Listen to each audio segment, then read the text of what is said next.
임사 체험을 하는 동안 나는 우리 모두가 이 우주 에너지에 연결되어 있으며 우리 모두 그 에너지와 하나임을 강하게 느꼈다. 우리는 누구나 이 장엄하고 신비로운 생명력이 세포 하나하나를 관통해서 흐르도록 하고 있다. 그것은 어떤 외부적 실체가 아니라 존재의 상태, 즉 내부적 현상이다. 그것은 안에도 있고 밖에도 있고 어디에든 있다. 우리가 어떤 인종이고 무슨 종교를 가졌으며 어떤 문화와 신념 체계에 속해 있는가는 아무 문제도 안 된다. 그저 살아있기만 하다면 우리는 누구나 이 에너지에 연결되어 있다. 사실상 우리가 바로 이 우주 에너지이다. 우리는 이 에너지에 닿기 위해 그 무엇도 할 필요가 없고 무엇이 될 필요도 없으며 무엇을 증명해 보일 필요도 없다. 우리는 모두 장엄하고 강력한 존재들이며 누구나 다 이 에너지에 닿아 있다. 이 에너지가 바로 우리이기 때문이다. 이 에너지를 알아차리지 못하게 막는 유일한 장애물은 바로 나의 마음, 나의 생각이다. 특히 자기 자신을 제한하는 생각이다. 앞에서 나는 모든 것을 내려놓았을 때 임사 체험 상태에 들어갔다고 했는데 그때 내려놓았다는 것은 실제로는 나의 지성을 완전히 놓아버렸다는 뜻이다.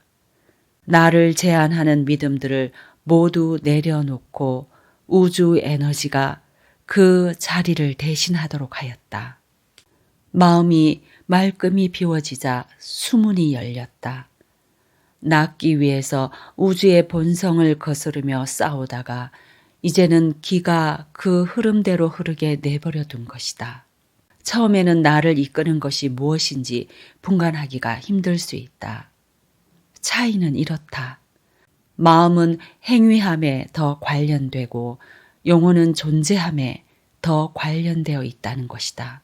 무한한 자아는 우리의 본질이다. 앞장에서 사랑이 되는 것의 중요함을 설명하면서 말했듯이 그 무한한 자아가 바로 본연의 우리 모습이다.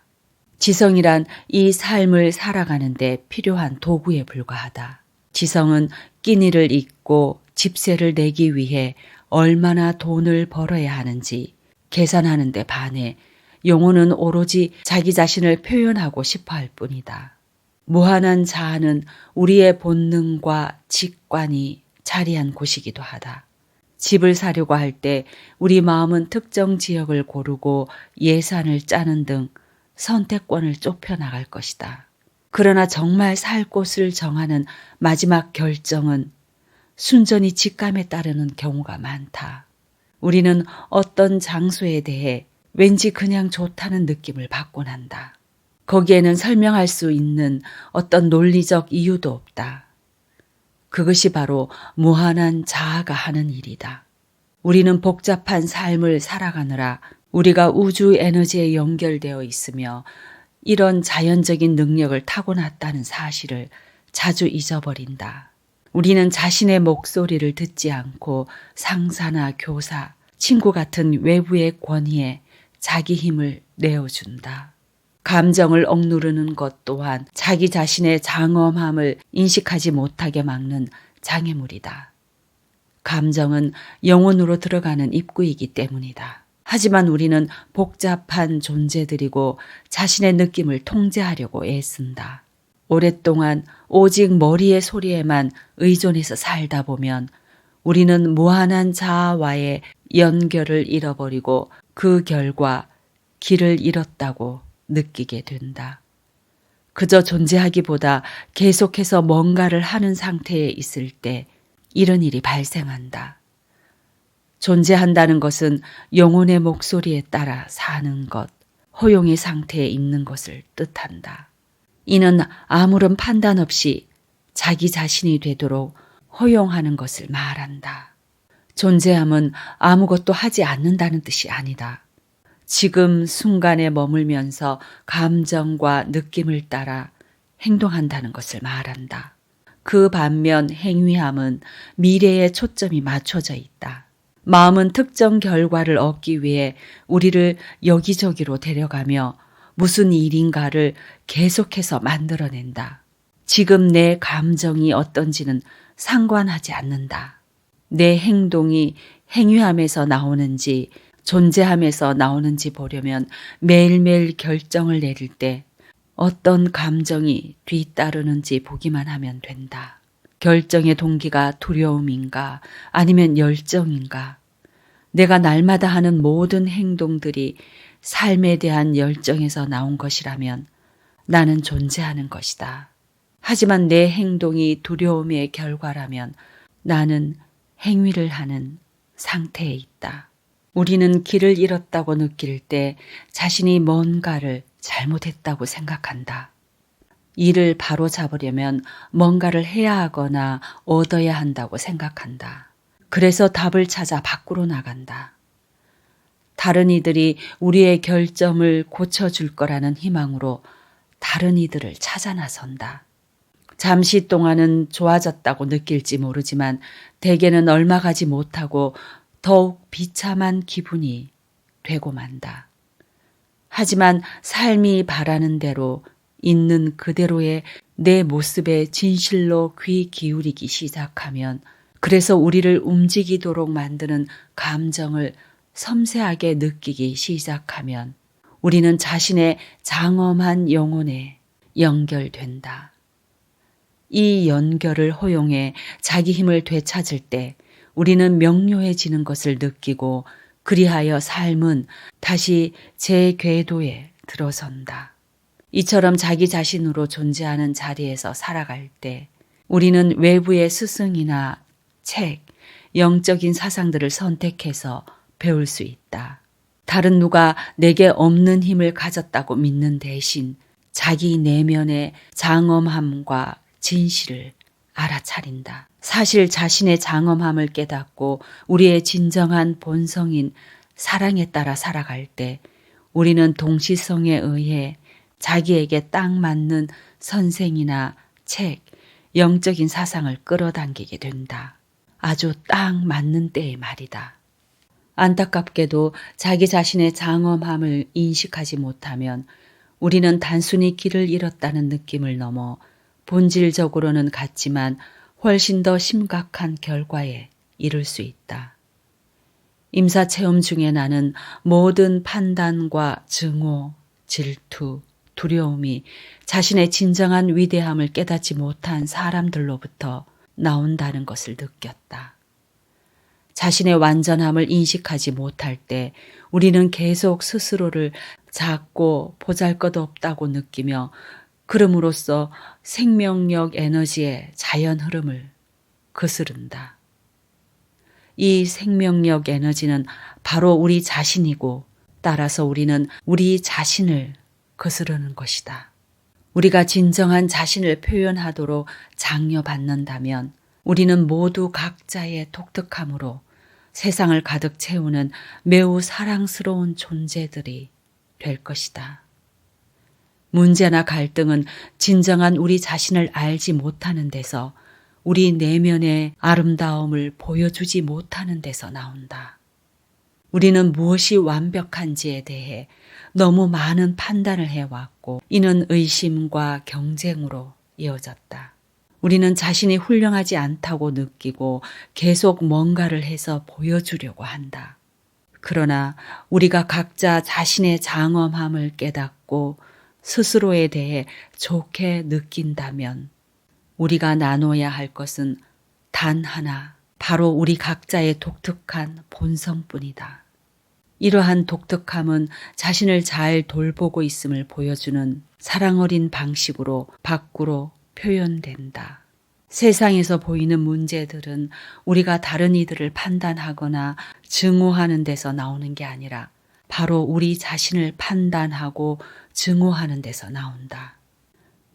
내가 암에서 나올 수 있었던 가장 큰 이유가 바로 두려움을 깨끗이 씻어내버린 무조건적인 자기 사랑에 있었듯이 더 나은 세상을 만드는 핵심 또한 모두가 자기의 참된 가치를 깨닫고 자신을 무조건적으로 사랑하는 데 있다. 자신에 대한 판단을 멈춘다면 자동으로 다른 사람을 비난할 일도 줄어들 것이다. 우리는 다른 이들의 진정한 완벽함을 알아보기 시작할 것이다. 우주는 우리 안에 들어있고 우리가 밖에서 경험하는 것은 오직 우리 내면의 반영일 뿐이다. 나는 중심에서는 진실로 그 누구도 나쁘지 않다고 생각한다. 내가 앓은 암이 내 두려움의 산물이었듯이 악함 역시도 단지 우리 두려움이 만들어낸 것일 뿐이다. 장엄함의 눈으로 보자면 범죄자들도 그들 자신의 죄악과 두려움, 고통의 희생양이다.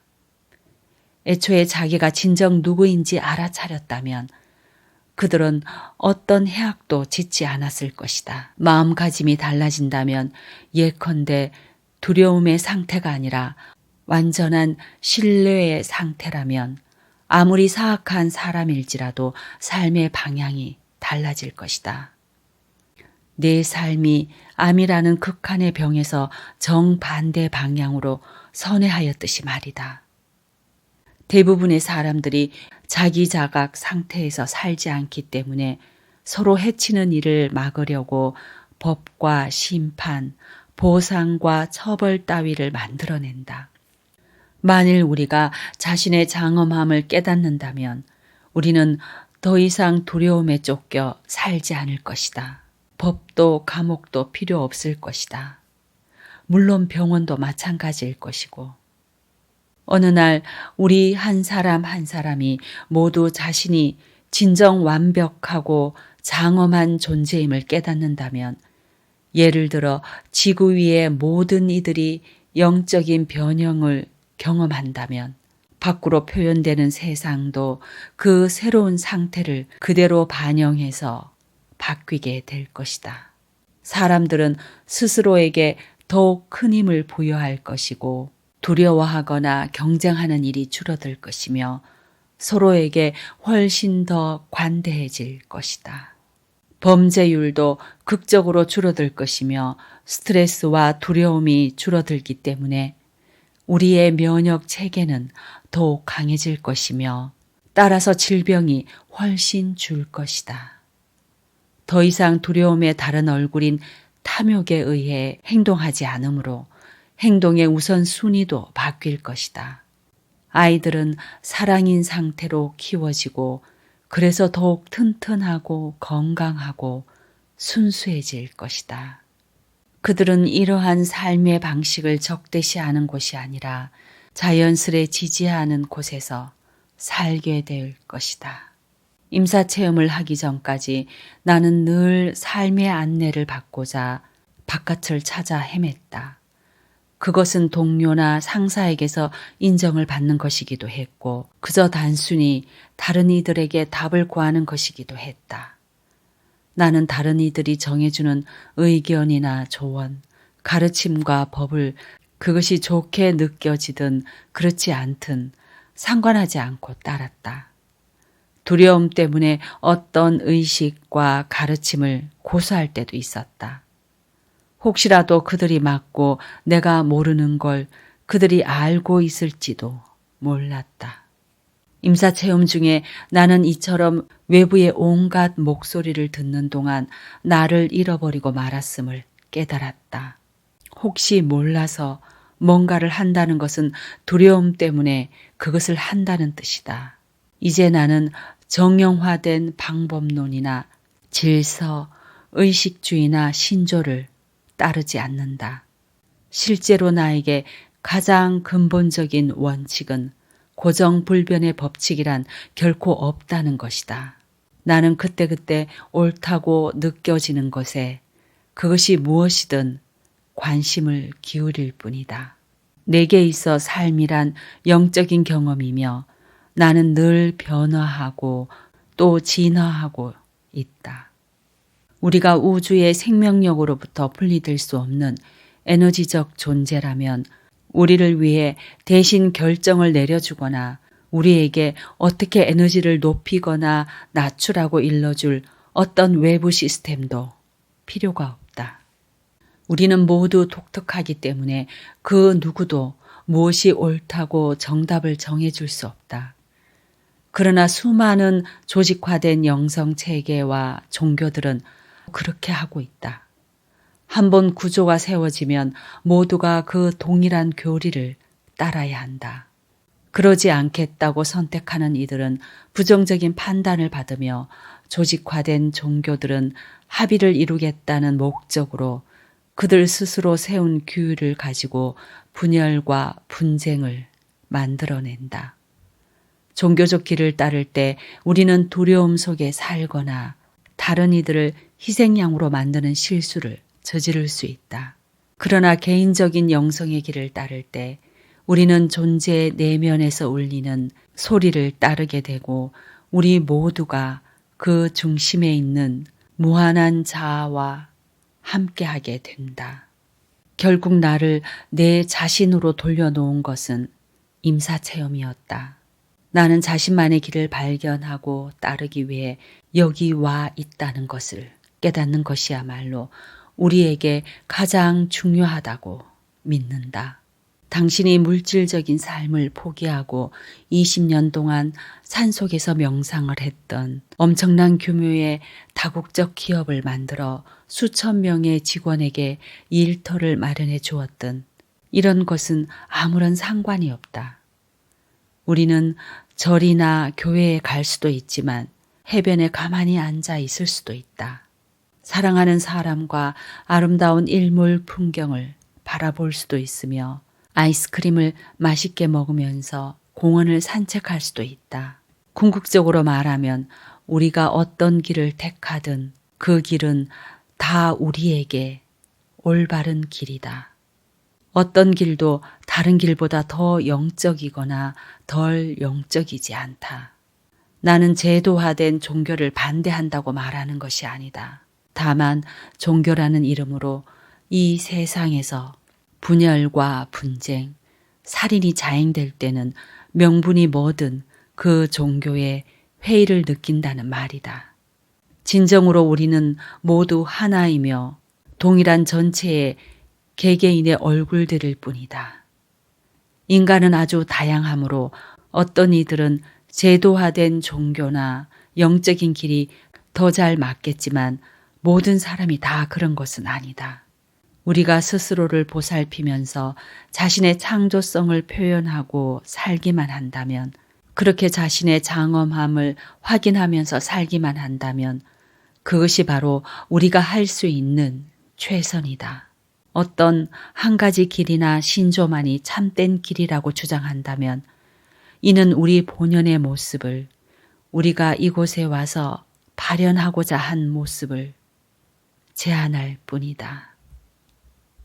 오늘은 그리고 모든 것이 변했다라는 책의 내용에서 일부를 읽어드렸습니다. 이 책은 저자가 임사체험하면서 암이 치유가 되고 여러 가지 느끼고 깨닫게 된 것을 책으로 쓴 내용인데요. 몸과 마음의 치유를 원하거나 좀 더 풍요로운 생명의 모습으로 살기를 원하시는 분들은 이 책을 꼭 읽어보셨으면 합니다. 저도 이 책을 읽으면서 내 내면의 목소리에 더 귀를 기울이게 되고 굉장히 감동을 많이 받았습니다. 이 책을 읽으면서 삶이 너무나 아름답다라는 생각을 더 사무치게 하게 된 것 같습니다. 몸과 마음의 치유를 원하시거나 좀 더 생명적으로 풍요로운 삶을 살기를 원하시는 분들은 꼭 한번 읽어보셨으면 좋겠습니다. 오늘도 시청해 주셔서 감사합니다. 구독, 좋아요, 알림은 저에게 큰 힘이 됩니다. 감사합니다.